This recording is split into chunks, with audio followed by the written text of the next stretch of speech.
Hey guys, sorry, I apologize about missing yesterday. I had a bit of a migraine and cameraman is sick with, I don't know if it's the flu or something, but anyway.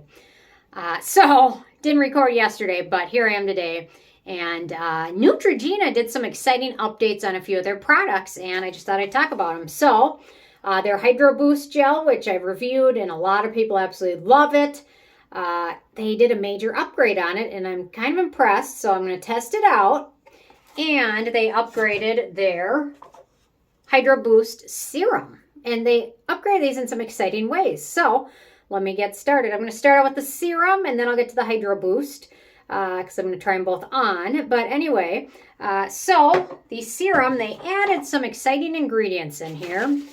So the original version of the serum I reviewed, in my opinion, it was a little bit lackluster. I mean, the main ingredients, glycerin, butylene glycol, panthenol, and then some sugar-derived humectants, and that's really about it. Nothing too exciting, but nothing like super irritating. I don't think there's fragrance or anything like this, although not a big fan of like titanium dioxide and mica in a lot of my products, especially ones I use at night, you know? I don't know. So here's the upgraded version of it. Okay, here we go. So the new version of this one has some exciting amino acids is basically the main addition to these. So they've added serine, glycine, alanine, threonine, arginine, proline, lysine, HCA, glutamic acid, sodium PCA, urea, which are exciting. They also have the sugar-derived humectants, fructose, maltose, and trehalose. And it's still fragrance-free and denatured alcohol-free. I will say this one's $31.99. So I picked it up on Ulta. They had it on sale for buy one, get one. I think it was half off or 40% off. And then I had a 20% off coupon, so it made it a little bit more affordable. $32 for this, in my opinion, is a little pricey, especially when you can get something like the ordinary multi-peptide serum with copper peptides for less. Although copper peptides are fussy. I mean, to be honest, if these two are the same price, I'm buying this one every time. But they still added some nice ingredients, and when you get it on sale, it's even better. So let me see. So it's in glass. The original, this one's glass, but I think the new packaging of this one is glass. Let me check. For recycling reasons. Yes, this is glass now. So this used to be plastic. This is now glass. So that's kind of exciting. So let me put some on. I just cleansed my face. So there is the serum. Let me grab the old serum and see, because I kind of remember this one having more of a gel texture to it. So there's the older version from here. It's got more of a gel, runny texture. The other one's got more of a serumy lotion texture. So you know what, so here I put the new version on my forehead, and then I'm going to put the old version on the rest of my face. So here's the dropper from the old version.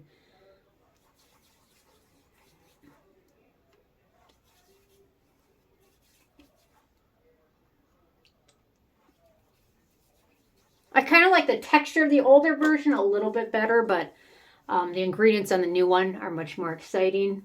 I mean, they both feel very similar on my skin. I will say, I think the new version looks a little less shiny than the older version.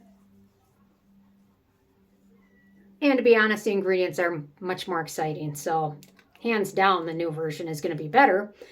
Unless you're allergic to amino acids. Amino acids are great for your skin. They're the building blocks of your skin. So it really helps your skin stay plumped is a big thing. It helps your skin stay plumped looking. It helps your barrier repair, things like that. So any other exciting ingredient notes from the new version? So the old version, blah, blah, blah, blah. The new version, it looks like, doesn't contain the titanium dioxide, the ultramarines, or the mica. So I'm a big fan of that because I just don't like putting titanium dioxide and mica on my skin at night. I mean, if the daytime, it's one thing because it's softening, it's a little bit blurring. But at night, I don't need that. So anyway. And the original one, 2, 3, 4, 5. The fifth ingredient is phenoxyethanol. So, I mean, not much exciting else going on. Sodium hyaluronate, hyaluronic acid, blah, blah, blah. The new version, it looks like doesn't have that. So I'm going to be interested to see, are they going to keep both of these around? I have a feeling not. but they are kind of different in a way. So maybe they'll keep them both around. I don't know. That surprised me, but you know, looking at the 2 ingredient list, they are 2 different serums, very different serums. I mean, this one's very, very simple and hyaluronic acid based and got some brightening minerals. And then this one's more of a barrier building serum. So they seem very different in many ways, but anyway. Okay, so they both feel nice on my skin. This one feels nice. This one's tacky. The original one, very tacky. This one's very smooth and non-sticky. So I like that already. Whenever you have glycerin as one of the top 2 ingredients, it's going to be tacky. Glycerin's a very tacky, sticky ingredient. And the fact that the new version doesn't have that feeling is nice. So anyway. Okay, so that's nice to see they're both fragrance-free, which is always good. So let me get to the more exciting one, which is the moisturizer.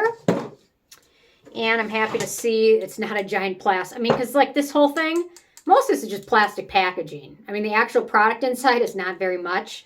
And you can see this new version is a lot tinier. So you get less packaging and it's glass, so you can recycle it. So, okay, so the new version of this one. So the first 4 ingredients are all the same. Water, dimethicone, glycerin, sodium hyaluronate, and cetearyl olivate. And then after that, for the new one, we get into the amino acids, serine, glycine, alanine, threonine, arginine, proline, lysine, HCl, glutamic acid, sodium PCA, urea, and then several more sugar-derived humectants in this new one. Betaine, fructose, maltose, trehalose, glucose, and I didn't see that on any of the original version. The original version has a very, very short ingredient list, and I'll link to these below. But the original version, I think, probably has 15 total ingredients, and this one's got almost double. And anyway, so much more impressive, in my opinion. And for those of you who are into the preservatives, the previous version uses methylparaben. Some people don't like parabens. Parabens, it's controversial. Parabens are a controversial preservative. In my opinion, they're better than a lot of other preservatives that are being used in its place. But some people prefer not to use them. So I think what I'm going to do is I'm going to put the new version on my forehead like I did before, and then the old version on the bottom half of my face. So here we go. Much less gel looking than the previous version. Although they do look kind of similar. So this is the old version, this is the new one. They look very similar. You know what, the new one has more of a cream texture to it, so.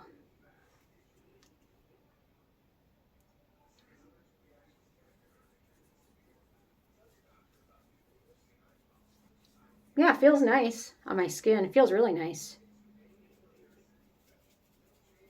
So here's it on the back of my hand. Feels really nice, not greasy at all. It soaks in pretty quickly, which is nice. Okay, so here's the old version. Here's the old version.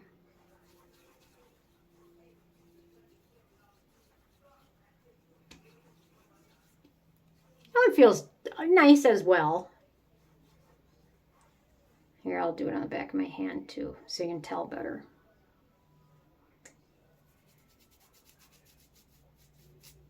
Okay, so this is the new version. This is the old version. Pretty similar. They feel, actually, the two serums felt instantly different. One felt very greasy, one felt very natural, skin-like.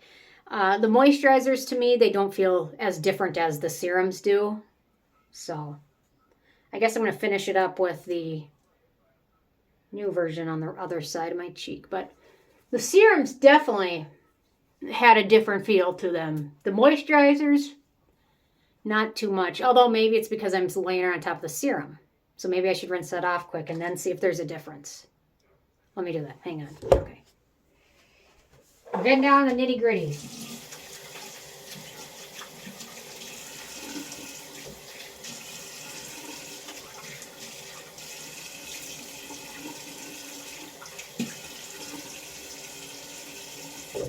Okay.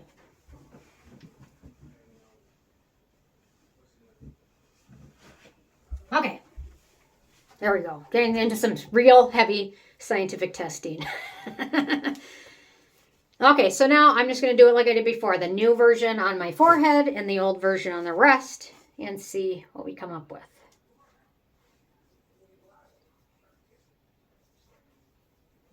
I will say a little bit of the new version seems like it goes further than the old version, just scientifically. Okay, here's the old one.